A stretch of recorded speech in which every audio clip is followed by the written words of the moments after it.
योग के नीचे हम लोग बैठ करके आज नोएडा से हमारे करने के लिए हमारे ट्रस्ट में प्रभु सेवा परिवार के आप अध्यक्ष हैं और आपके नेतृत्व में बड़ी बड़ी कथाएं और तमाम तीर्थों की यात्रा चित्रकूट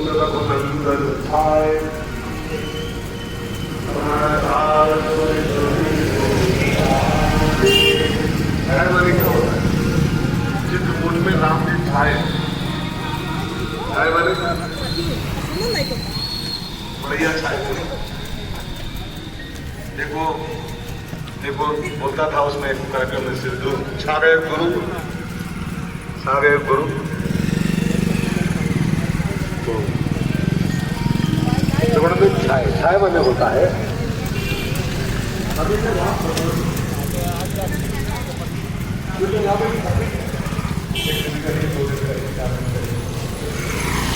रात रुके गंगा जी के तट पर एक रात कहीं रुक गए एक रात कहीं रुक गए। अभी तक राम की यात्रा में थे लेकिन अब राम जी 12 साल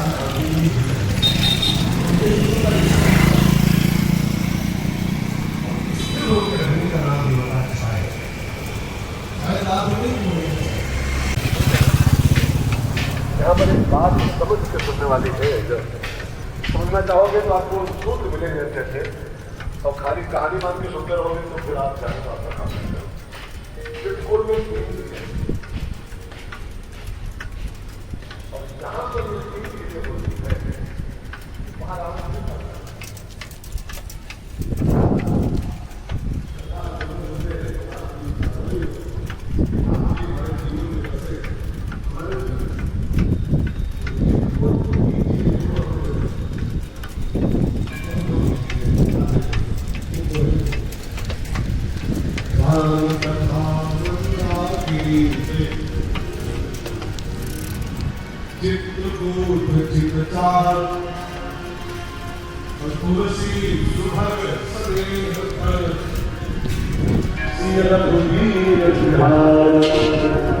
सीता और राम जी वही विहार करते हैं मन निवास करते हैं जहां तीन वस्तुएं होती हैं। एक मंदाकिनी नदी, दूसरे कामदगिरी और सनेह वन जंगल। ये तीन चीजें जहां पर हो माने नदी हो पर्वत हो जंगल हो। अगर तीनों चीजें अध्यात्म में ज्ञान है आध्यात्मिक भाषा में नदी माने क्या होता है पर्वत माने जंगल माने क्या होता है। नदी का अर्थ बताया जाए तो नदी माने होता है कर्म की माने बोले चला जैसी 24 घंटा जो कर्म करते हैं ठीक है। कर्म का प्रतीक नदी। चित्रकूट खाली तीर्थ नहीं है, चित्रकूट खाली धाम नहीं है, चित्रकूट एक औषधि है। तुलसी के साथ तुलसी का काम यह दोहा है, दोहावली लिखा हुआ है दोहावली। तो स्वामी जी कहते हैं भव भोजन तुलसी नकुल दशरथ ज्ञान हरिवेद और चित्रकूट एक औषधि। गोस्वामी जी कहते हैं ये संसार एक भोजन है और भोजन। तुलसी नकुल मैं नकुल नेवला। अब आपने कभी सांप नेवला का संग्राम देखा होगा। सांप नेवले लड़ते हैं ना तो सांप नेवले को काटता है, नेवले की जहर नहीं होता सांप की जहर होता है। लड़ता है वो नेवला सांप से तो दस्त रहता है। दशरथ ज्ञान हर ले तो नेवले के पास एक औषधि होती है तो कोई जानता है कि चित्रकूट और त्रिकूट में कुछ अंतर है। ध्यान देकर सुनिए, चित्रकूट और त्रिकूट में कुछ अंतर है, तभी वहां रावण बसता है यहाँ राम बसते हैं। एक संत ने कुछ डिफरेंस खोजे, जरा ध्यान देकर सुनो तो आपको दो चार बातें में सुनो। चित्रकूट में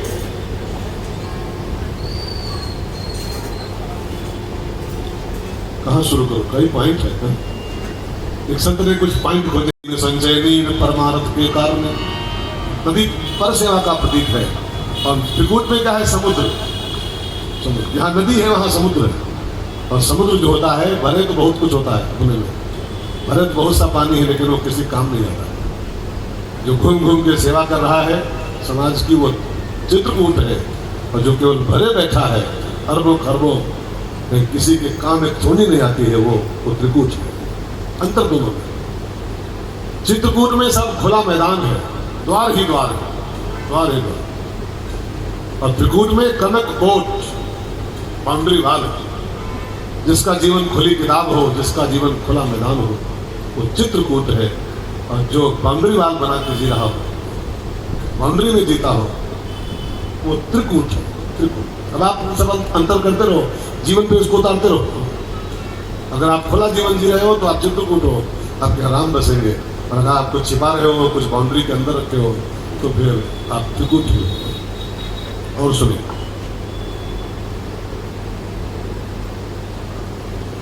चित्रकूट में एक भाई जागरण का व्रत लिए बैठा है। चित्रकूट में भी एक भाई रहता है, राम जी का भाई, लेकिन वो जागरण का संकल्प लिए बैठा है, जाग के जीवना 14 साल। और त्रिकूट में एक भाई रहता है, रावण का भाई। हाँ, उसका संकल्प क्या है? 6 महीना सोऊंगा, एक दिन जागूंगा, फिर सो जाऊंगा खा पी कर। तो जहाँ जागरण है वो चित्रकूट है, और जहाँ केवल खाओ और सो की परंपरा है तो त्रिकूट है। अब आप अपने जीवन को चेक करते रहो, अगर जागृति के साथ जी रहे हो, आप चित्रकूट हो, राम जी बसेंगे। और खाली खाओ और लेट के सो जाओ, तो ये जीवन शैली है, तो फिर आप त्रिकूट ही हो। और सुनिए, चित्रकूट में पादुका का दान होता है। पादुका, प्रभु करी कृपा पावरी दीनी। और त्रिकूट में पादप प्रहार होता है। अर्थ कहे तीन चरण प्रहारा। जहाँ पादुका मिले, जहाँ औलंग मिले, वो चित्रकूट है। और जहाँ लात मारी जाए, हाँ, वो त्रिकूट है। सब मिला के राम जी चित्रकूट में बस गए हैं। और दो स्वामी जी कहते हैं, आज की कथा इसी चौपाई से आरंभ होती है सब लोग का। चित्रकूट रघुनंदन छाए,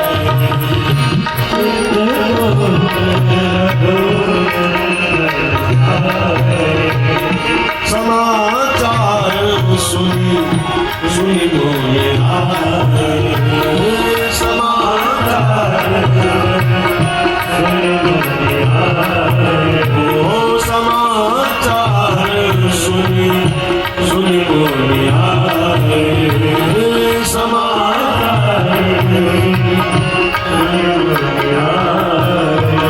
इधर राम जी चित्रकूट में वास किए हैं, उधर सुमंत्र राम जी को श्रृंगबेरपुर तक छोड़ने के बाद जब अयोध्या पहुंचे वापस, बड़ा हताश निराश चेहरा है। सब एक ही प्रश्नवाचक निगाहों से देख रहे हैं, राम कहाँ, राम कहाँ। तो लिखा है कि जल्दी से रथ को द्वारे पर छोड़ा और जल्दी से भाग के सुमंत्र जी, कोई कुछ पूछ रहे हैं, इससे बढ़िया जल्दी से राजमहल में घुस गए। और वहां जाके दशरथ जी को प्रणाम किया।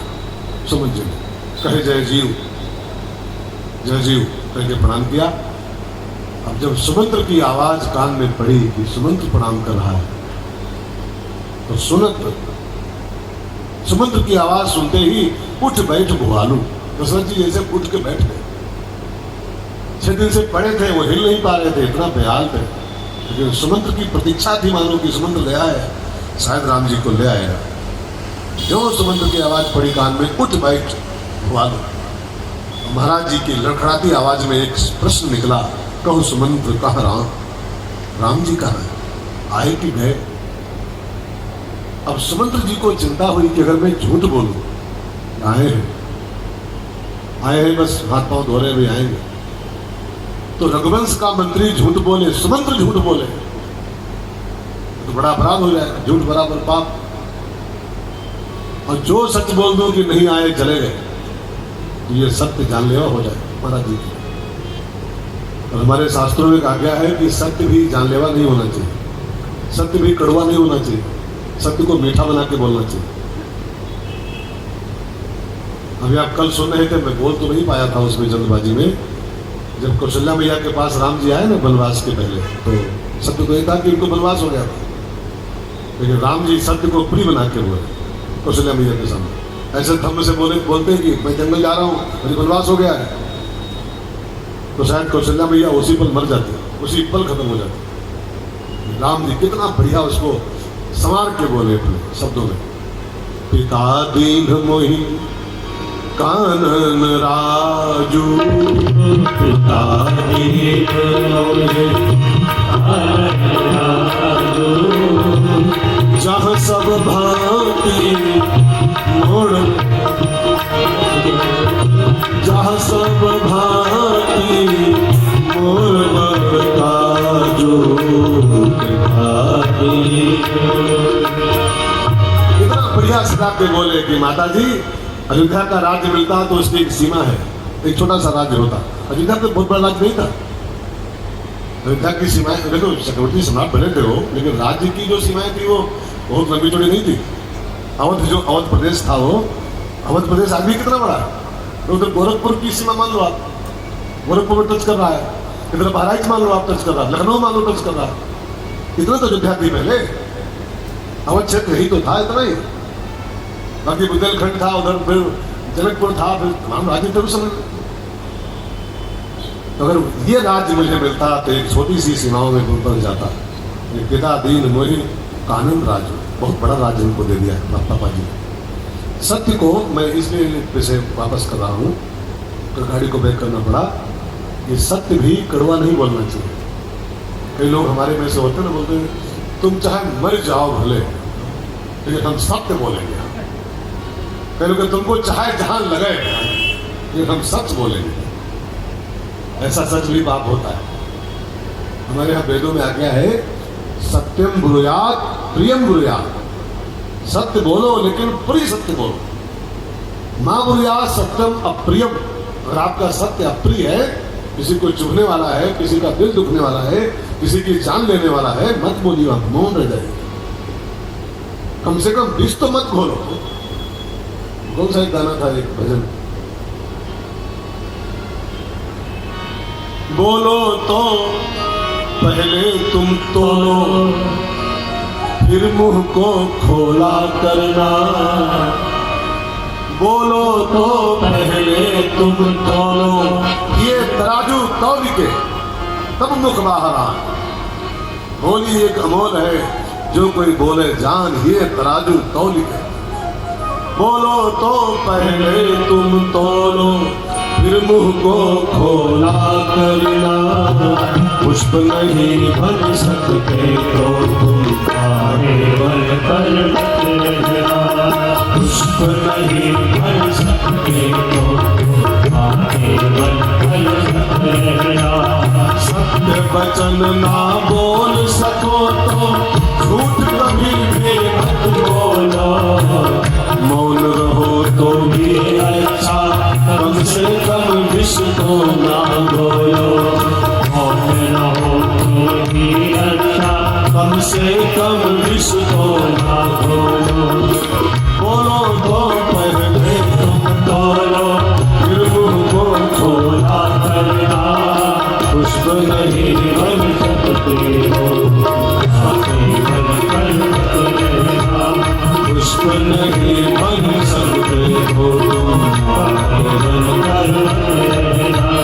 भला किसी का कर न सको तो बुरा किसी का मत करना। पुष्प नहीं बन सकते हो, केवल कर रहना। पुष्प नहीं बन सकते हो। अब सुमंत से महाराज जी पूछ रहे हैं कहाँ राम, राम कहाँ है। अब सुमंत जी के आगे धर्म संकट, सत्य बोलूं तो अनर्थ हो जाएगा, झूठ बोल नहीं सकता हूं तो मौन रहे, मौन रहो। मौन में ही बहुत कुछ उत्तर मिल जाता है अपने आप। मैंने कहीं पढ़ा है कि महात्मा बुद्ध जब व्यासगद्दी पर आते थे बोलने के लिए, तो अगर 2 घंटे का उनका टाइम होता था तो 1.5 घंटा मौन रहते थे, चुपचाप बैठते थे। और उसी मौन में से कई से बहुत कुछ पा लेते, बहुत कुछ जरूरी नहीं कि सब कुछ बोल के ही बताया जाए। मौन भी बहुत बड़ा उपदेश होता है, मौन में एक संदेश छिपा होता है। अब सुमंत का मौन महाराज जी को लग गया कि राम चला गया। अगर आया होता राम तो फिर सुमंत जी चहक के बोलते हैं, हाँ आए आए आ गए। देखो बस गेट पे खड़े, लेकिन मौन है मतलब राम चले गए। राम चले गए ये कल्पना मात्र जब महाराज जी के अंदर पैदा हुए, राम चले गए, दशरथ जी पूरा तड़प उठे, छटपटा उठे, प्रतीक्षा में थे कि शायद राम को ले आए, अगर राम नहीं तो कम से कम जानकी जी को ले आएंगे, तब भी मुझे कुछ ढांढस मिल जाएगा। लेकिन जब कोई नहीं आया, ये बात अंदर से उठी, मतलब दशरथ जी के प्राण व्याकुल हो, दशरथ जी तड़पड़ा उठे और उसी में उनके मुंह से क्रंदन निकला, हा रघुनंदन प्राण पीते,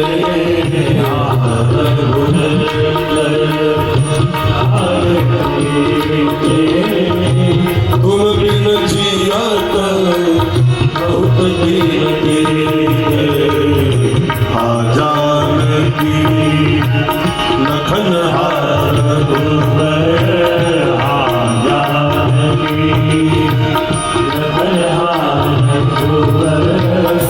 आप तो ही चिन्ह चाटक जल भरे,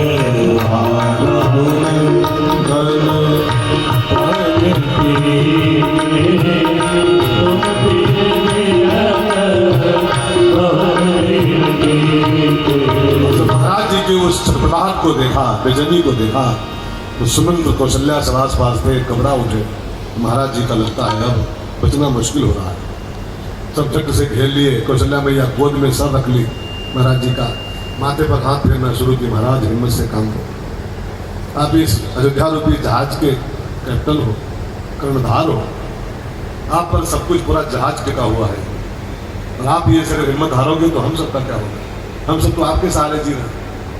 कर्णधार तुम अवध जहाजू, अवध रूपी जहाज के तुम कैप्टन हो, संभालो अपने को। लेकिन महाराज जी अपने को संभाल नहीं, राम के बिना क्या जीना। महाराज जी ने कहा कौशल्या अब हम बचेंगे। मुझे एक पाप याद आ रहा है अपना, जवानी के दिनों मुझसे एक पाप हो गया था। जब मैं शब्द भेदी बाण की कर रहा था प्रैक्टिस, उसी बीच मुझसे एक निरपराध बालक की हत्या हो गई थी, श्रवण कुमार की। वो पानी भरने आया था, मुझे लगा कोई पशु है, मैंने उसी पर बाण चला दिया अंधेरे, और वो उस बालक को लग गया। मैं पानी लेके, उसके माता पिता बैठे थे, पानी लेके गया, जो जान पाए वो कि मैंने उसके बेटे को मार दिया है, धोखे से ही लेकिन मार दिया है।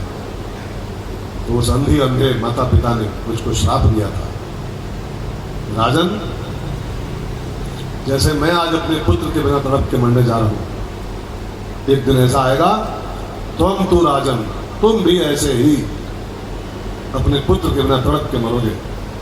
तो आज उस अंधे माता पिता का श्राप फलीभूत होने जा रहा है, अब मैं बचूंगा नहीं कुछ। मेरी आंखों के आगे अंधेरा छा रहा है, मुझे कुछ दिखाई नहीं पड़ रहा है, और महाराज जी की व्याकुलता बढ़ती जा रही है, तड़पन बढ़ती जा रही है। मैंने कहीं पढ़ा था, आपको सुना दूं, एक संत बोल रहे थे कि मरते समय इंसान को 4 प्रकार का कष्ट होता है। जिसमें मौत की घड़ी आती है ना, जब हम बेड पर होते हैं, उसमें 4 प्रकार की वेदनाएं मनुष्य को होती है। वेदना माने तकलीफ कौन कौन सी?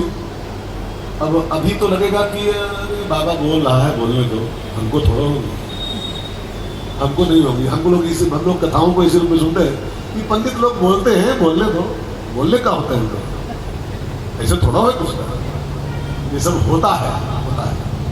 पंडित लोग ऐसे नहीं बोलते हैं, सब निज अनुभव कहाँ का ये सब, ये सब महात्माओं का अनुभव है जो शास्त्रों में लिखा हुआ है, ये सब रिसर्च है। मरते समय 4 तकलीफें होती है मनुष्य को। एक, पहली तकलीफ होती है शारीरिक वेदना। मैंने सुना है, अभी तो अनुभव तो नहीं हुआ है, लेकिन सुना है महात्माओं से कि 100 बिच्छू डंक मारे एक साथ, उतना दर्द होता है। जन्मत मरत दुसा दुख हो। दुसा माने, मैंने आप समझ सकते, दुसा माने होता है कि कैसे कहो, कपड़े खराब हो जाएं, इतनी दर्द, इतनी वेदना होती है। कई लोगों के कपड़े खराब हो जाते हैं मरते समय। तो अब अनुभव तो जब होगा तब होगा, देह को जरूरी जान पर, अभी तो लगता होगा कि ठीक है बाबा बोल रहा है, बोलने कथा चल रही है। 100 बिच्छू डंक मारे कितनी दर्द होती है मौत के समय, सुना। नंबर 2, दूसरा कष्ट होता है सुहृद बिछोहात्मक। जब इंसान मर रहा होता है ना, तो आस पास देख रहा होता है मरते समय कि सब छूट रहे हैं, सब छूट रहे हैं। ये बहू, ये बेटा, पोता, पोती, ये गोलू, ये भोलू, ये रिंकू, पिंकू, सिट्टी गिट्टी, सब जा रहे हैं, सब छूट रहे हैं। सुहृदों का बिछोह जो होता है महान कष्ट होता है, अपने सबों का बिछोह। आप कभी 3 दिन के लिए बाहर जा रहे हो ना, खाली 4-5 दिन के लिए, इंडिया से बाहर, परिवार से बाहर, शहर से बाहर, तो 7-8 दिन के लिए खाली जाना हो छोड़ के बच्चों को, तो अपने साथी को चेक करना उस समय कितना पीड़ा होती है। और जबकि ये पक्का है कि 7 दिन बाद लौट आएंगे, बेंगलोर जा रहे हैं क्यों, बस सिंगापुर जा रहे हैं, 5 दिन में आ जाएंगे। कितना कष्ट होता है अपनों से दूर जाने में। लेकिन जहां से लौट के आने नहीं है, चिट्ठी में कोई संदेश, जाने वो कौन सा देश जहां तुम चले गए। अब कभी लौट के भी नहीं आना, वहां से कोई फोन भी नहीं होना है। अभी हमारे पार्षद जी कह रहे थे, जब हैदरगढ़ पहुंच गए, जब फोन कर लिया तब राहत मिली। बीपी हाई हो रहा था। परिवार से दूर होना, बच्चों से दूर जाना, और वहां जाना जहां से न कोई फोन आता है, न वापसी होती, न कोई चिट्ठी आती है, वहां छोड़ के जा रहे हैं। ये अभी नहीं लगता होगा, ये तो उस समय लगेगा कि जा रहा हूं सबको छोड़।